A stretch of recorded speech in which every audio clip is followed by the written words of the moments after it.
T'as déjà eu ce moment où tu te prépares pour aller courir et t'as la flemme d'y aller? On l'a tous eu, moi le premier, jusqu'à ce que je me pose une vraie question. C'est quoi mon but avec tout ça? Aujourd'hui, dans cette vidéo, je t'explique comment je me fixe mes objectifs de course, pourquoi c'est essentiel pour moi, comment je m'adapte quand ça part un peu en sucette. Et reste avec moi jusqu'à la fin de la vidéo parce que je te partage mes objectifs pour cette fin d'année 2025. Se fixer des objectifs, c'est bien plus pour moi que simplement choisir des courses ou cocher une case. C'est aller chercher du sens dans ce que tu fais et c'est essayer de comprendre pourquoi tu cours, ce quel bienfait ça t'apporte et pourquoi tu fais les choses. La première erreur, à mon avis, quand on veut planifier sa saison ou choisir ses objectifs, c'est de penser comme un pro. Les pros, bien souvent, tu les entendras, notamment ceux qui font de l'ultra, te dire qu'ils sélectionnent 3 objectifs principaux dans la saison, entre 2 et 3 objectifs principaux dans la saison, et avec à chaque fois 1 à 2 courses de préparation. Franchement, moi je pense que pour des gens qui ont un travail, une vie de famille, d'autres loisirs, d'autres responsabilités que simplement courir, c'est à mon sens beaucoup trop. Moi, ce que je pense être une bonne solution quand on est sportif amateur, c'est plutôt de penser en objectifs long terme, moyen terme et court terme, répartis sur plusieurs années. Personnellement, c'est ce que je fais. Je commence toujours par le long terme, le grand objectif. C'est le truc qui nous fait rêver et c'est un peu la raison pourquoi on court et ce qu'on va chercher dans le running. Alors, c'est pas forcément une grande course ou un grand off, mais en tout cas, ce grand objectif que tu peux pas atteindre aujourd'hui avec les moyens que tu as, mais que tu peux aller chercher en t'améliorant, en t'entraînant, en progressant. Moi, c'est celui que je définis en premier. Quand je te parle d'un objectif à long terme, je te parle de 2 à 5 ans. Ça peut être de courir un ultra, ça peut être de passer sous une barre symbolique au marathon. En tout cas, c'est quelque chose qui doit te faire rêver, qui doit te driver au quotidien et qui doit t'encourager à progresser, à y aller tous les jours et te rappeler la cible de pourquoi tu fais les choses. J'en parlais d'ailleurs dans ma première vidéo. Ça doit t'apporter une espèce de motivation intrinsèque, sans ça tu vas te cramer. Ensuite, les objectifs à moyen terme, ils vont t'aider à valider des étapes en quête de ton grand objectif. Pour moi, les objectifs à moyen terme, c'est ceux qui sont compris entre 12 et 24 mois. Et globalement, si je reprends l'exemple de l'UTMB, pour pouvoir t'inscrire à l'UTMB et le faire d'ici 3 à 5 ans, ou 2 à 4 ans, tu vas devoir, dans les 12 à 24 prochains mois, faire ton premier 150 km si tu pars de zéro, courir des ultras, collecter des running stones. Les running stones du circuit UTMB, elles ne sont pas là seulement pour faire joli, elles sont aussi là pour que tu valide des étapes, que tu finisses des 100 km, que tu finisses peut-être un 50 km, un 80 km, un 120 km, que tu engranges de l'expérience et c'est une fois que tu as validé ces étapes-là que tu vas pouvoir passer à l'étape d'au-dessus. Le moyen terme, il est avant tout là pour te rassurer et pour valider les étapes et t'assurer que tu es sur le droit chemin. Ensuite, tu vas redécouper en court terme et là, court terme, on est sur l'année. Quelle course tu vas choisir? Moi, ce que je préconise, en tout cas, c'est ce que je fais en tant que sportif amateur, c'est plutôt 2 courses objectifs, si possible bien espacées, une à la fin du printemps et une à la fin de l'été pour avoir le temps de les préparer comme il faut et de récupérer entre les courses. Et éventuellement, c'est vrai, 1 à 2 courses de prépa. Moi, je le fais pas beaucoup, je suis pas un gros consommateur de dossard.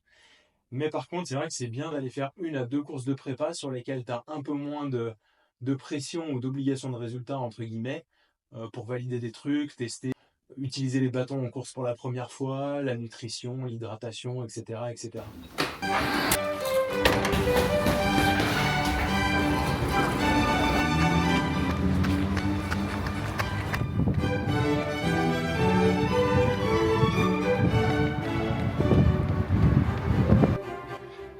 Alors se fixer les objectifs, c'est cool, ça donne un cadre, mais la course à pied, ça doit rester fun. C'est avant tout une pratique loisir. Comme je disais dans ma première vidéo, ne sera jamais champion du monde. Enfin, moi en tout cas, je serai jamais champion du monde. Et pour que ça reste fun, faut garder un truc, c'est l'adaptabilité. Si t'es trop rigide avec tes objectifs, au bout d'un moment, tu pètes. Surtout qu'il y a toujours des imprévus. Le trail, c'est un sport outdoor.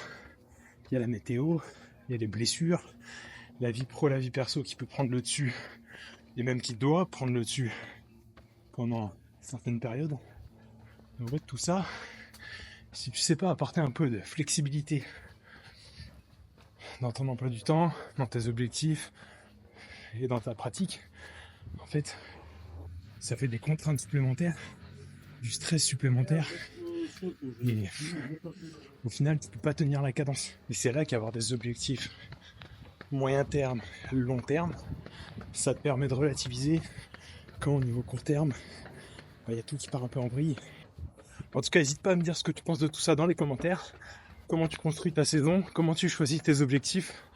Je suis hyper curieux de savoir comment toi, tu fais ça.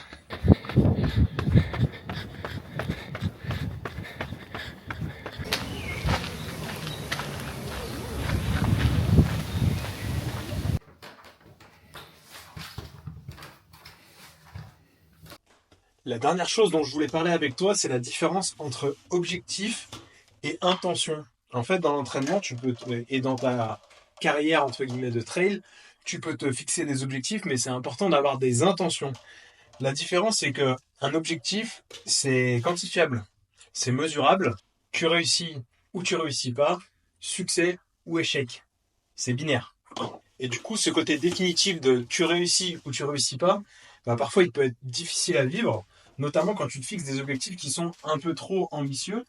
Et pourtant, c'est ce qu'il faut faire, se fixer des objectifs ambitieux. Tu sais, on a tous appris à un moment dans nos études, fixer des bons objectifs, c'était fixer des objectifs smart, spécifiques, mesurables, ambitieux, réalistes et timés, je crois le T. Moi, je trouve que tout ça, c'est un peu bullshit une fois de plus. L'important, c'est d'avoir des intentions, comme quand tu vas à l'entraînement, c'est d'avoir des intentions. Moi, pour 2025, par exemple, mon intention, c'est de prendre du plaisir dans ma pratique, de pas me blesser, d'être régulier, et c'est cette régularité, le fait de pas me blesser, qui va faire que je vais progresser, je vais faire des bornes, et au final, à la fin de l'année, j'aurai rempli mes objectifs.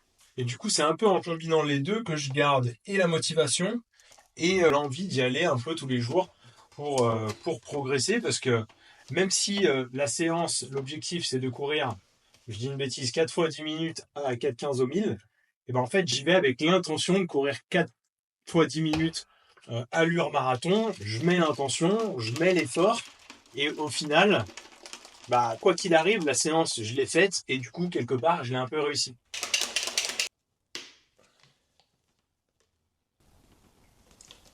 Et du coup, comment je finis 2025? Et ben, en juillet, je vais retourner à l'UT4M sur le format 40 km Chartreux, celui qui a lieu le dimanche. Je crois que c'est le 20 juillet. C'est une course que j'avais fait en 2017. Et l'objectif de cette course, clairement, bah, c'est de faire cette année mieux qu'en 2017. J'avais fini quelque chose comme 31e, à une époque où c'était beaucoup moins dense qu'aujourd'hui. Et j'avais mis 6h02 ou 6h03, je crois, quelque chose comme ça. Je mettrais le résultat UTMB.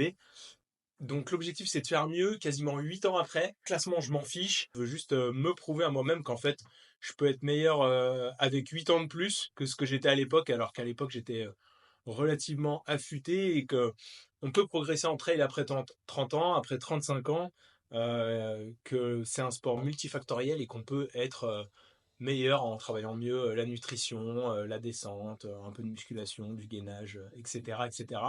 Surtout qu'à l'époque, j'avais pété complet sur la fin. Les 5 derniers kilomètres, ça avait été un calvaire au bord de l'Isère, là, au bord du cours d'eau. Donc, cette année, j'espère bien pouvoir faire mieux.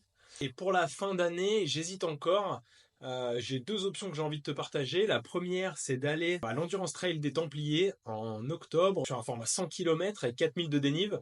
Je m'étais inscrit à cette course au cas où j'arrive pas à finir Black Canyon ou que j'aille pas à Black Canyon en février pour X raisons, le voyage professionnel annulé, un problème d'avion, une blessure, etc. Donc je m'étais mis en backup en octobre, un deuxième 100 km pour avoir le temps de le préparer et puis être sûr de finir celui-là pour pouvoir participer à, au tirage au sort de la Western, qui est mon grand objectif. Comme j'ai fini Black Canyon et que j'ai déjà mon nom dans le tirage au sort, je t'avoue que je suis un peu moins motivé et puis d'un point de vue mental, physique, une prépa 100 km c'est long et mon été risque d'être chargé d'un point de vue perso et pro, donc écoute, je suis pas sûr.